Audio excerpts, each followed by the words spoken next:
Senate Bill 150 will become law. Today in Frankfort, Republican lawmakers in both chambers overturned Governor Andy Beshear's veto of a bill critics see as a bill being against transgender youth, as it bans gender-affirming care for minors and sets school policies on bathroom use, students' preferred pronouns, and teaching sexual identity. Our Casey Parker Bell reports on the debate in the Senate in tonight's legislative update.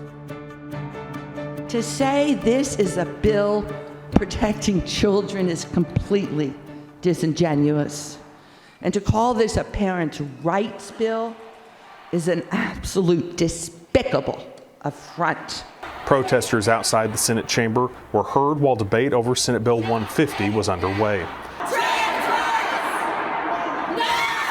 Legislators echoed their arguments from earlier in the session, with some saying the bill that would ban medical care for transitioning youth was giving parents rights, while others say it was taking them away. We're having to make decisions because there are school districts that cannot legislate on their own common sense in bathrooms and locker rooms and shower rooms. You say, I want my child to be called by the pronoun that he or she wants. I want my child to go to the bathroom that's separate apart from whatever gender they have, that's private, not invading anyone's space. Your rights today have been denied. Only one Republican senator voted against SB 150, Benton Senator Daniel Carroll. He says going against the entire Republican caucus was an uncomfortable place to be. My no vote is for those kids that are being left out, those kids that may be contemplating suicide, that may need to delay puberty, that could have a huge impact on them.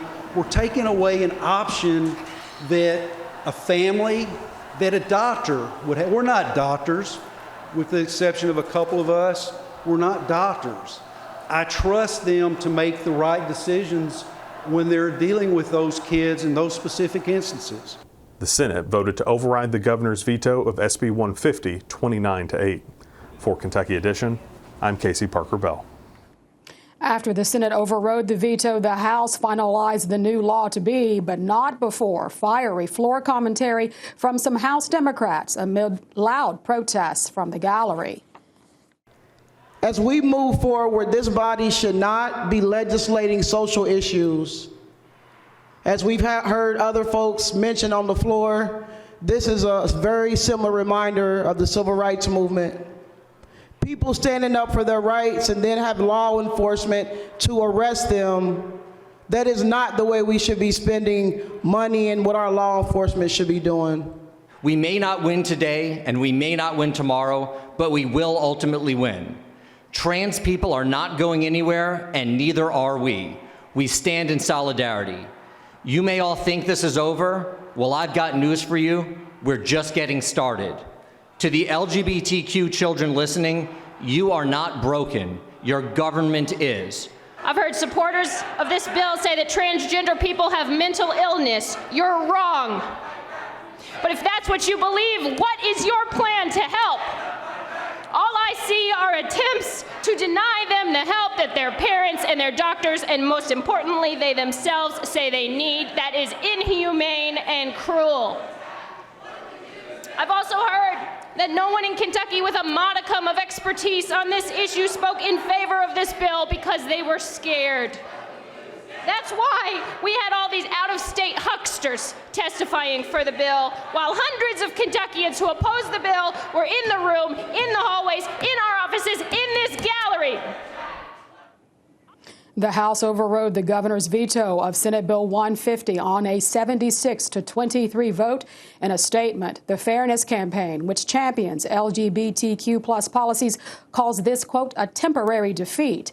The ACLU says it will fight Senate Bill 150 in court, but the Family Foundation called the override a win for Kentucky's children and parents. Earlier in the day, both backers and critics of the bill crowded the Capitol campus with demonstrations. We're here today to fight for your identity, to fight for your freedom, to fight for your right, to fight for you to be who you are. I can't understand why these attacks on children have taken root in this Capitol and others like us across the country, but I can tell you that we here today are standing on the right side of history, and we are the ones that will build a better future. The media's tried to portray this as a don't say gay bill. But this is not a don't say gay bill. This is a parents have the say bill. My children don't belong to the government. They don't belong to the school. They don't belong to some idea. God gave them to me, and they belong to me. So this legislature will tell you that this bill does nothing to directly harm trans youth or impact their freedoms, yet they demonize the medical professionals and parents who provide gender-affirming medical and mental health treatment to their children. They want to out you. They want to say that we disrespect the right to call you by pronouns. We want to police your bathrooms. We want to burn your books. We want to do everything possible to marginalize you, to destroy you, to keep you hidden and not seen. And that is not right, and that's why you are here for the fight today.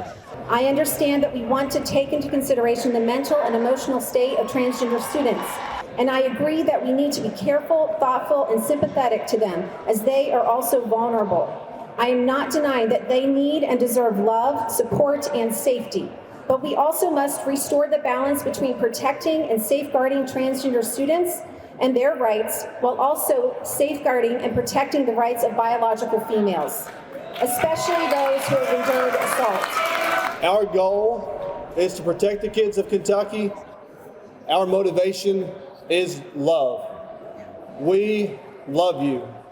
Now, when we go home tonight and we reflect on what today was, and let's be honest, today may be a big loss for us. Let us remember this moment and this crowd and the love that we feel for each other today. Because what today is doing is renewing ourselves for the fight ahead. This is where we show that love can conquer all, because we will not go back. We should not fall into the trap of playing identity politics of us versus them, left versus right, male and female, black and white. None of these things matter. We come with one goal. That goal is to protect the kids of Kentucky.